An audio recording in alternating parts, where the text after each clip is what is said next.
Hello and welcome to FPL Natty. We have finally finished game week number 2. Finished with Liverpool and Palace, which was a great game on Monday. And now we can look forward to game week number 3. But before we do that, I want to let you know how my team did in game week 2. So we're going to review my team and see where I think I can make some changes, if I need to make changes, and where the real highlight of my teams were going forward for the next game weeks. So let's dive right into this. If you like this video, give it a thumbs up. Make sure you let me know in the comments if you are feeling what I'm doing. Subscribe. Let's grow this channel. Let's grow this community together, and ring that bell. Press that bell so you know when I'm going to be posting my videos. So let's get right into it and see what happened. So let's go back a step. This was my team for game week number 1. Now, I didn't get to do a team selection video last week, but I made a few changes to my team, and this is what I did. I brought in William Saliba for Gabriel, and I also brought in Haaland for Harry Kane. So that means I took a points hit of a -4. For me, I had to bring in Haaland after what he did to West Ham the week before, and with the run of fixture they have, I wasn't going to miss having him in my team, to be honest. It just made sense from that amazing debut. He showed what he can do, and with low fixture teams that are coming up, it was a no-brainer for me to have him in the team. However, the reason why it was a hit at the time was I waited a bit too long and there was a price rise. So he was 11.5, Kane was 11.5 at the time, then they both went down, as in there was a price difference of 2. So Kane went down to 11.4, Haaland went up to 11.6, and then I was priced out of the move. So then I had to take a hit. So it meant downgrading Gabriel for Saliba. They're both nailed on assets. In terms of Saliba, he has come into the team this season. He is a fantastic centre back. I've spoken about him before. But it meant for 4.5 I could have an Arsenal asset, which I knew would be a great defender to have for the fixtures they have. So getting Saliba was a no-brainer. Those are my transfers. So my team ended up looking like this: 4-4-2 for game week 2. My captain was Haaland, as they had Bournemouth, so it just made sense to captain him. My vice captain was Salah, who had Crystal Palace, I believe. So with Saliba and Haaland as my new additions to the team, the rest of my team was the same.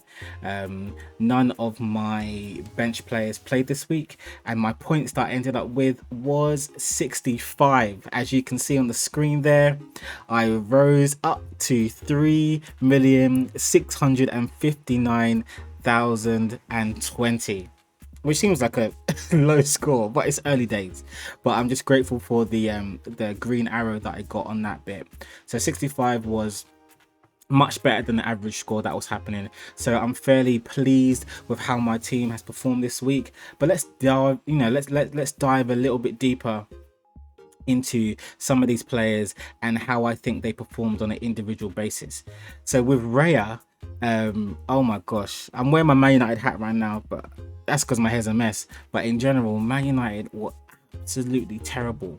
Raya was in goal for Brentford, as they smashed Manchester United 4-0, 4 goals in the first half, 0-0 second half, but it didn't matter. The game was already done and dusted. Raya got a clean sheet, got 4 points. He got 1 save point, which was great, for the 4 saves that he made during the game. And for me, the next games he has coming up is also really good. I think Brentford have a fantastic stretch of games for about 6, I believe. So Raya is going to continually be my keeper at 7 points. So that was a no-brainer. Now, when it comes on to Trent Alexander-Arnold, they play Crystal Palace on Monday. Now, Liverpool again looked a bit leggy. Looks like they are struggling a bit with injuries in their team. Phillips was playing in defence with Van Dijk, and he had a bit of a shocker, in my opinion, to be honest. The high line was breached by Zaha quite early on, so that meant the clean sheet had gone.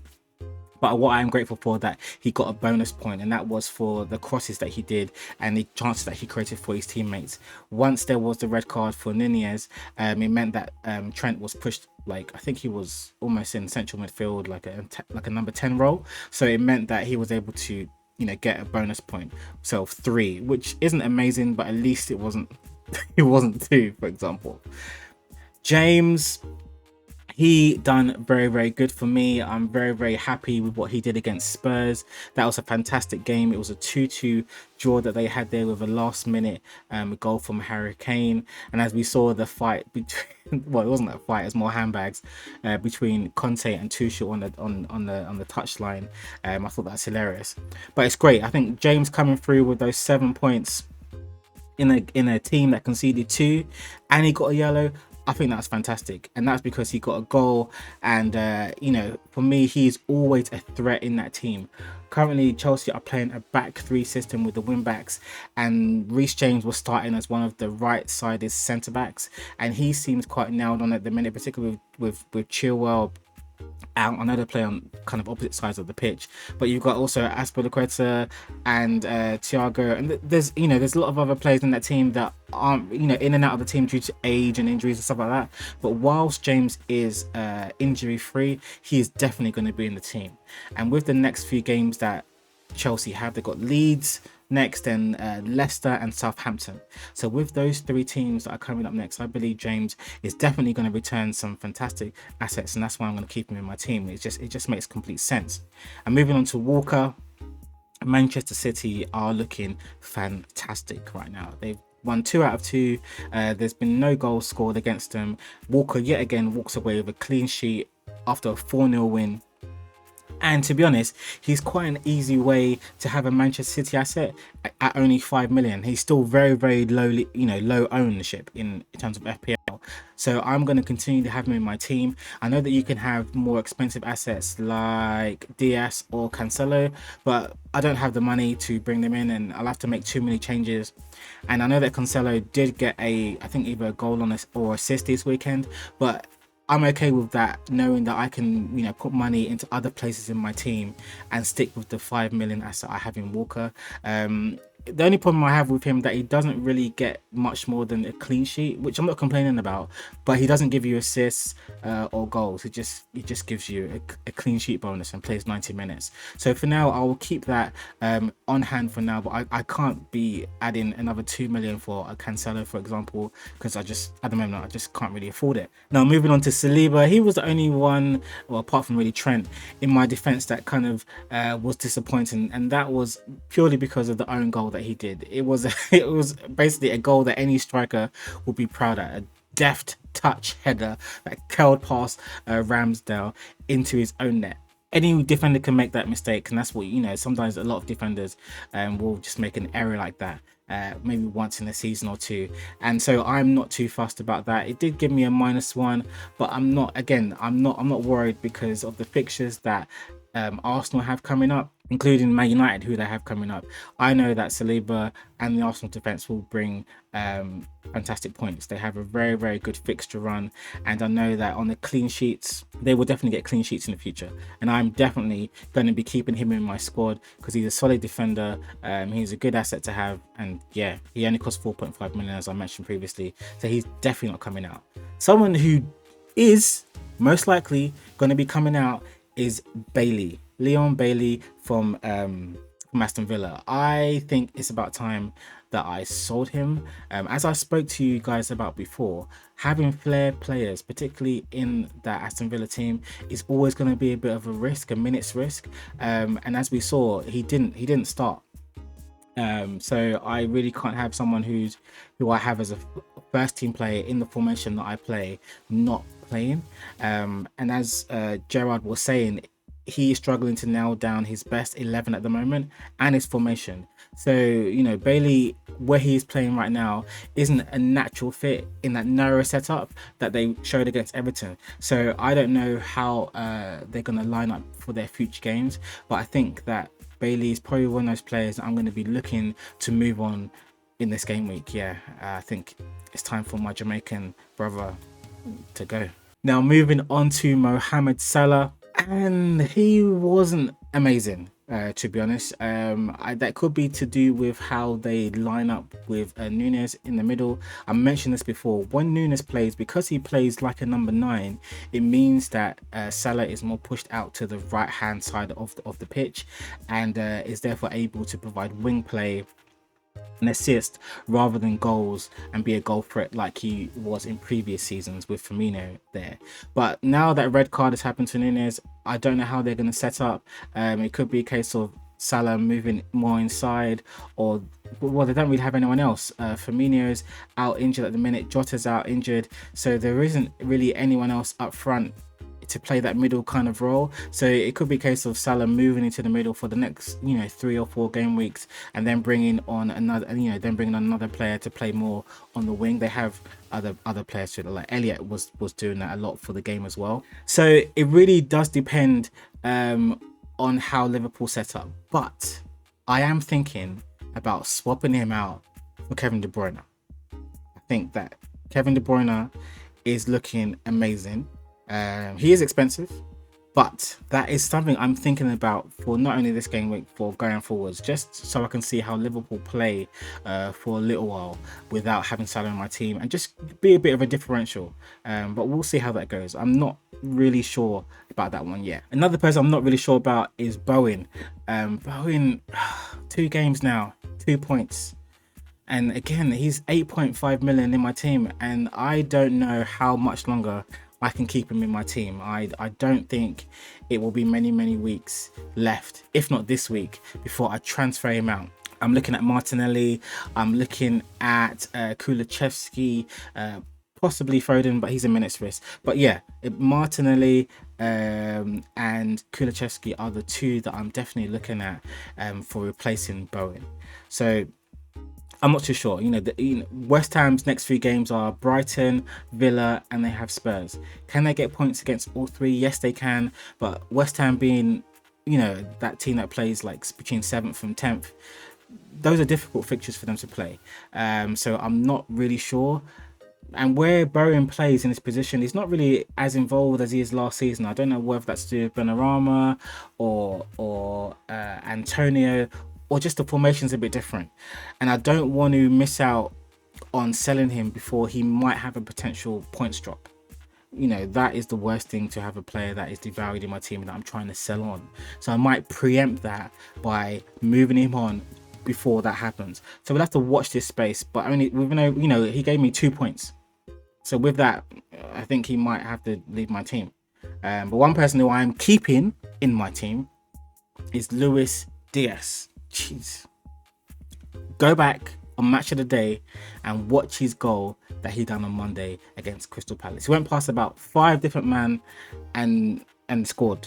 Like, trust me, it was a fantastic goal. Probably going to be goal of the month. And that brilliance that he did gave my team score a respectable FPL score for this week. 9 points. He brought it home for me. He made sure that I was able to get 65 points and be 3.6 million in the world. Thank you very much, Diaz, for that. You are going to stay in my team. You got a goal, you got 3 bonus points, so I can't complain about that. Perfect score. As I said, Liverpool have got some good fixtures coming up, so I think he's going to stay in my team.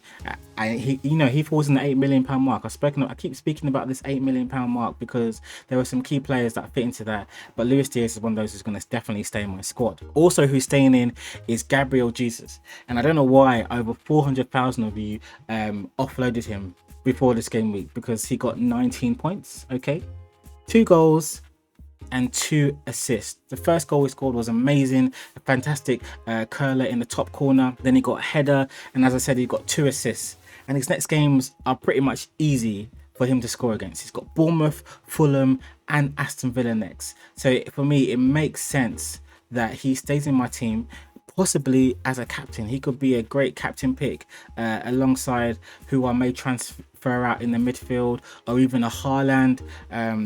Gabriel Jesus definitely fits that mold for a captain contender, particularly if he can pull off scores like this. And we know that points are coming for him. I think he can definitely deliver more points. He could have got a hat-trick if it wasn't for some missed chances, but I'm not worried about him. I think whoever got him out, they need to bring him back in, because trust me, this guy is going to score goals. One person who didn't score that many goals this game week was Erling Haaland. Oh my gosh, so many of us captained him. I think he's the most owned player in FPL right now, but it goes like that sometimes in FPL. You win some, you lose some.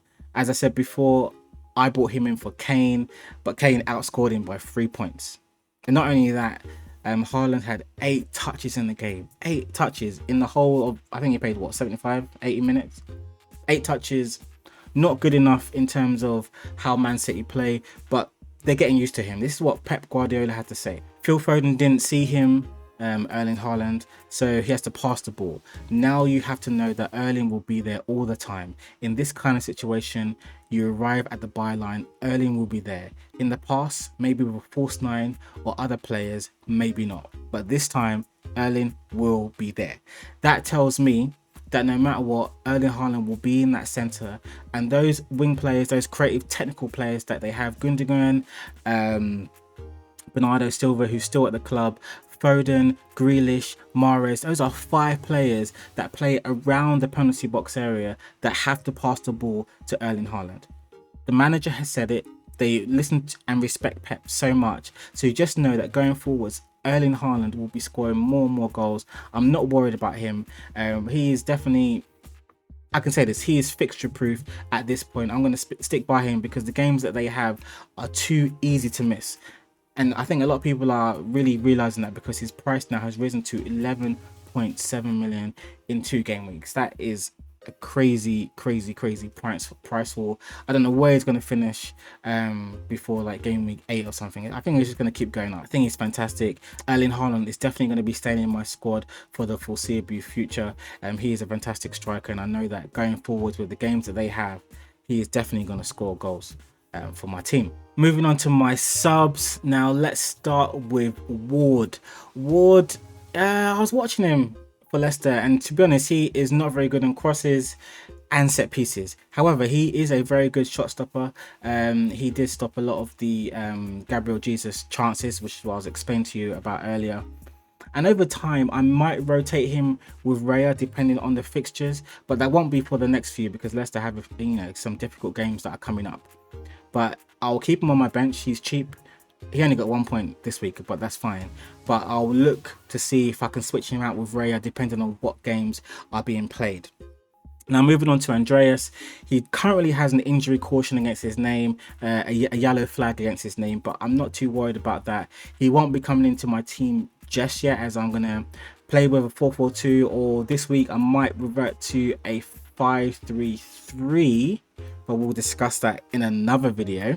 But I'm going to monitor Andreas, his output, because I think at that price there might be better like Josh De Silva at Brentford, who's doing fantastic at that minute. I think now he might be 4.6, but that particular price I think I can do better than Andreas, and someone who's moving further up the pitch in a better team that can probably produce me something. But I might look at that later on, or maybe as a wild card option. Now Nico Williams, I watched that game that they played against West Ham, Forest against West Ham, and he was fantastic. So I might look to move him in, as I said, and play a back 5. Forest are a great threat going forward, and Nico Williams has fantastic win play. He's on set pieces as well, and his stats were fantastic. He had 4 goal attempts, 2 shots in the box, 9 attempted crosses, and 2 created chances. This was against West Ham, an established Premier League team. So I can only imagine what he can do against other teams in the Premier League. And I think I might have to move him in and look at tinker with my formation a little bit going forwards. And Undav, he just didn't play at all. He's going to sit on my bench for now. He does cost, I think he costs 5 million, possibly, maybe 5.5. So I might even take him out for a forward, another forward that might play, because 5 is quite a bit. So I might have to see if I can downgrade him later on, possibly, again, during a wildcard situation, but not right now. So that is my game week 2 team. How do you think I did? 65 is a respectable score. 3.9 million. Okay, maybe not so much, but don't worry about that. 65 is a decent score. I think the average was like 52, 55, something like that. So I did okay, but I know there are definitely some changes I'll make. Bailey, I might be taking him out my squad. I might be swapping Salah for Kevin De Bruyne. I might be taking up Bowen for Martinelli or Kulusevski. I will see. And I'm definitely going to be moving Nico Williams up into my defense and maybe playing a back five. I think I have a strong defense in terms of all the players that are playing, including the goalkeeper as well. So I might be doing that for the next week, you know, game week 3 and going forward. So watch this space for my team selection video that will come out later on this week. So if you liked my team, if you like this video, give me a thumbs up, let me know in the comments, you know, give me some suggestions of who you might think I should add to my team or who I should take out of my team. Subscribe, ring that bell, press that bell button so you know when my next video is going to be, and I'll see you guys in the next one.